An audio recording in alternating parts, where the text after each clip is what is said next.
Good evening. My name is Dexter Bishop. I'm the president of the General Lander Civil War Roundtable. We are meeting here this evening in the Grand Hall of the Grand Army of the Republic Hall and Museum building.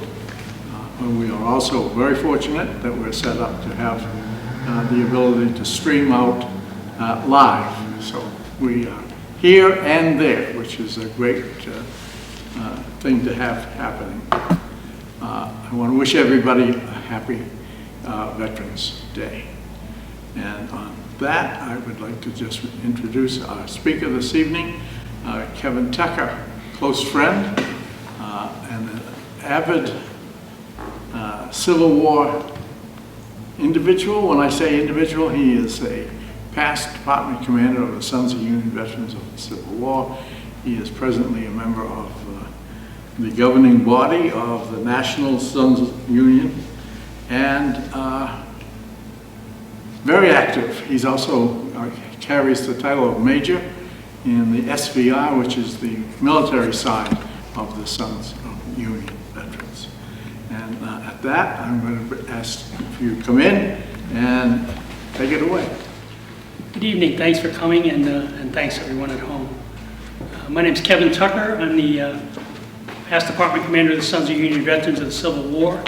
My ancestor was Charles Elwell from Dorchester, and he fought with the 11th Massachusetts Volunteer Infantry all the way through to Chancellorsville, where he got wounded, and then spent the rest of the war home. So very proud of that, and very proud to belong to the Sons of Union Veterans of the Civil War. We are descendants of Civil War veterans, and we keep the memory of them and the Grand Army of the Republic, which was their veterans organization, alive. So I'm here tonight to talk about the two Medal of Honor recipients from Lynn, William Poole and John G.B. Adams. I'm going to start with William Poole. William B. Poole was born in Cape Elizabeth, Maine in 1833. The 29-year-old enlisted as a seaman in the U.S. Navy on February 1st, 1862 at Portsmouth, New Hampshire. On June 19, 1864, he was serving as quartermaster on the sloop of war USS Kearsarge when she sank the commerce trader CSS Alabama off the coast of Cherbourg, France. For months, Union ships had been haunted by a Confederate terror of the seas, the CSS Alabama, which had been secretly built for the Confederacy at Birkenhead, England. With incredible skill, her captain, Ralph Semmes, eluded warships of the Federal Navy. All too frequently, he had the Alabama on hand to intercept commercial ships with valuable cargo on their way to northern ports.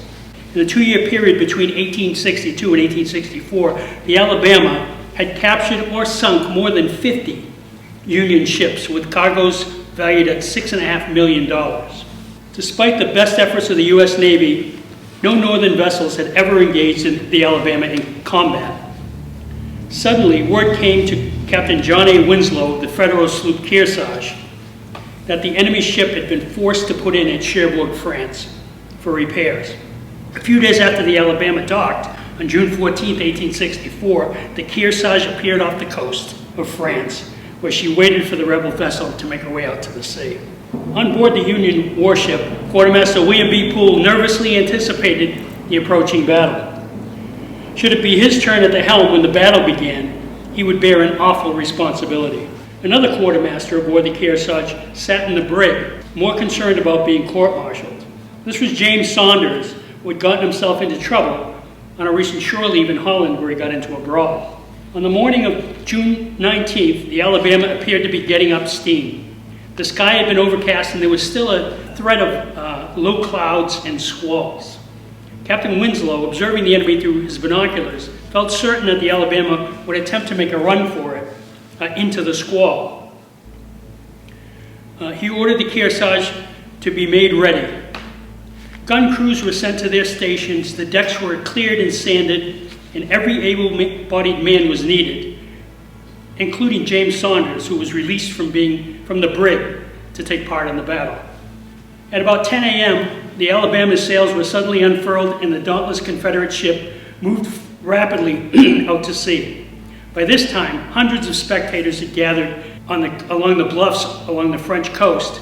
They could clearly see that the warships as they began to circle and close in for an engagement. The threatening skies had largely cleared, but the natural haze was soon to be replaced by clouds of acrid gun smoke. It was close to 11 a.m. when the first broadsides thundered. Aboard the Kearsarge, Quartermaster Poole stood calmly at the helm, following the commander's orders and staring in a steadily tightening circle, closing the gap between the two ships. Below, the gun crews sweated in the stifling heat, bandanas tied over their foreheads. They ran their guns back from the gun ports, rammed powder charges down into the muzzles. The shells were then forced down on top of the charges. After loading, crews rolled the ponderous weapons back into place while the gun captains inserted priming wires through the breech holes to pierce the powder bags. Next, each gun captain sighted and fired his piece by inserting a lighted swab into the breech. With a roar, the iron monsters recoiled. Though the guns were restrained by ropes, occasionally lines were known to snap and the cannon would smash through the opposite side of the ship, killing sailors on the way. Meanwhile, enemy shot, flying splinters, and shell fragments took their grim toll. The exchange of fire between the Kearsarge and the Alabama was so rapid that the booming of cannon became one continuous roll of thunder. At times, the dense smoke completely hid the vessels from the crowds lining the shore. But Kearsarge's gun crews far outclassed the Alabama. Out of some 350 rounds fired by the Confederates, only 25 or 30 were reported to have actually struck the Union ship, whereas the well-drilled Yankee gunners pounded broadside after broadside into the battered Alabama. However, one Confederate shell, famously, landed near the Kearsarge's helm, hitting the stem post with a shuddering crash. Still, Poole and Saunders unflinchingly guided the Kearsarge in for the kill. Incredibly, that shell never exploded. The stem post with the unexploded shell lodged in it are currently on display at the United States Naval Museum in Washington, D.C. The deck of the Alabama was littered with dead and wounded, and she began to settle, her waterline shattered. After Captain Semmes had directed that a white flag be raised, he threw his sword into the water and then leapt in after it. He was later rescued by an English yacht. To the men of the Kearsarge, it was a glorious victory, since they had destroyed the scourge of Union shipping. For their cool courage and skill under heavy direct fire, 13 members of the gun crew were awarded Medals of Honor. They were Paymaster Stuart Michael Ahern, Captain of the Top John F. Blackford, Boatswain's Mate William Bond, Captain of the Foresail James Haley, Seaman James H. Lee, George H. Harrison, Charles Moore, Joaquin Pease, and George Reed. Also, Boatswain's Mate Thomas Perry, Coxswain's Charlie Reed, Quartermaster William Smith, and Captain of the Top Robert Strahan. In addition, Quartermasters William B. Poole and James Saunders were awarded the medal. The battle might easily have been lost at a crucial moment when the stem post received its direct hit, had they failed to remain steadfast. As an additional reward for his courageous conduct, Saunders' punishment was dropped. The Medal of Honor citation for William Poole reads, General Orders, War Department, General Order number 45, December 31st, 1864. Citation, the President of the United States of America, in the name of Congress, takes pleasure in presenting the Medal of Honor to Quartermaster William B. Poole, United States Navy, for extraordinary heroism in action and service as quartermaster aboard the USS Kearsarge when she destroyed the Alabama off Cherbourg, France, 19 June 1864.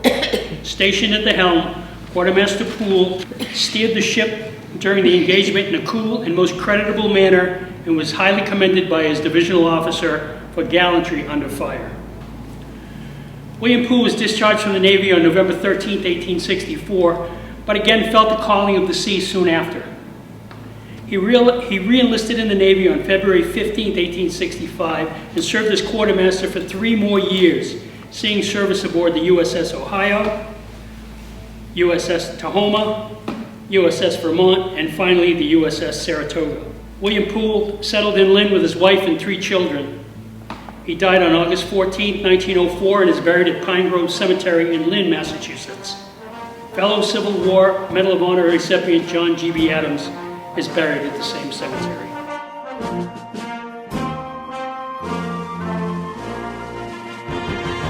Captain Jack. John Gregory Bishop Adams was born on October 6, 1841 in Groveland, Massachusetts, in the Merrimack Valley, to Isaac and Margaret Adams. After the Confederate firing on Fort Sumter, 19-year-old Adams, his older brother, and a close friend walked 3 miles from his home in Groveland to Haverhill in order to enlist in the Hale Guards, a militia unit which was preparing to leave for war. However, finding the Hale Guards roster overfull, they had to continue on foot a further 5 miles to enlist as privates in Major Benjamin Pearly Poor's 1st Rifle Battalion, an old militia unit known as Poor's Savages, which was later folded into the 19th Infantry Regiment. The battalion was unique in that it was equipped with Enfield Windsor rifles and saber bayonets, weighing about 15 pounds. These were made in Vermont, oddly enough, under a licensing agreement with the British government. Adams had great determination and leadership abilities, even at a young age. By the time the 19th Infantry departed Linfield on March 1, 1861, Adams had been promoted to a corporal in Company A. The 19th Massachusetts Infantry joined a brigade under the command of General Frederick W. Lander at Poolesville, Maryland, where Adams fought at the Battle of Ball's Bluff. The 19th Infantry then went on to fight in the Peninsula Campaign and at the Battle of Antietam. At Ball's Bluff, Adams saw his first dead soldier on the battlefield. A prominent U.S. Senator in uniform, Colonel Edward Baker, a close friend of President Lincoln. He's the only sitting U.S. Senator ever killed in battle. Shortly after the battle, the 19th Massachusetts Infantry returned and settled into winter camp, where Johnny Adams was promoted to 1st Sergeant. During the 7 days fighting on the peninsula, he was conspicuous for his bravery at Fair Oaks, the Peach Orchard, Glendale, and Malvern Hill. At its close, his gallantry had won for him a 2nd Lieutenant's commission. The 19th Massachusetts fought at Fairfax Courthouse, Flint Hill, and Antietam. At Antietam, Ames's older brother was wounded, and another close friend, whom Adams had enlisted with, was killed. Lieutenant Adams had the unenviable task of writing the letter home, informing his friend's mother of his death. While serving as 2nd Lieutenant in Company I, he was one of 18 Union soldiers who received the Medal of Honor for valor at the Battle of Fredericksburg. Adams recovered the regimental and national colors as a corporal and a lieutenant carrying them fell mortally wounded. With a flag in each hand, he advanced and the regiment was reformed on. He was one of 7 soldiers from the 19th Regiment who received the Medal of Honor during the war. Following Fredericksburg, Adams fought at the Battle of Chancellorsville and then the Battle of Gettysburg, where he was severely wounded on July 2nd, 1863, while coming to the aid of General Dan Sickles' 3rd Corps, which had been poorly positioned and was being flanked by the enemy. In this battle, Adams was the ranking 1st Lieutenant in his regiment and had command of Company I. As he was unfurling the company colors, he was shot in 3 places and went down unable to move. He was carried from the field bleeding profusely. The surgeons told his regiment that the wounds were mortal. As the battle raged around him, he was eventually moved away from the action to another hospital and left there among the wounded and dying men. When a surgeon finally had the chance to examine him, he told Adams that his wounds were very bad. In fact, of the 15 men in his company, only 6 had survived the Battle of Gettysburg. Adams was left for 6 days with little attendance from surgeons. Only his own men, whenever they could slip away, came and tended to him. His wounds were not dressed properly, and maggots were crawling into them. Finally, ladies from Gettysburg, volunteering as nurses after the battle, started caring for Adams. He survived another 2 days in the field before finally being shipped to a hospital in Baltimore. From there, he was able to make it back home to Massachusetts. But 5 months later, Adams rejoined the 19th, although against doctors' recommendations, as his wounds had not fully healed. After Gettysburg, he was promoted to captain. His convalescence was relatively brief, and he was able to return and fight at the Battle of the Wilderness, Battle of Spotsylvania Courthouse, and the Battle of Cold Harbor. During the Battle of Cold Harbor, Adams and his entire regiment were captured near Mechanicsville, Virginia on June 22, 1864. Adams was held at Libby Prison in Richmond, Virginia. He was later moved to Macon, Georgia, and Charleston, South Carolina, where he and other officers were placed on Morris Island in an attempt to stop naval bombardment by the Union. Adams suffered greatly as a prisoner of war in the Confederacy, getting little food, little shelter, and forced to wear ragged clothing infested with fleas and vermin. He constantly battled disease and malnutrition. Once he moved to Columbia, he and a comrade attempted to escape by pretending to be part of a wood-gathering crew and slipping away. They were assisted for days by several African-American slaves, one of whom was a woman that gave him her shoes, and also white Union sympathizers, but were eventually recaptured.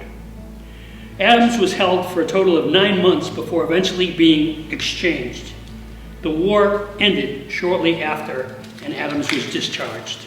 In his post-war life, after the war, Adams was a foreman for 10 years at the F.B. Doak shoe factory in Lynn.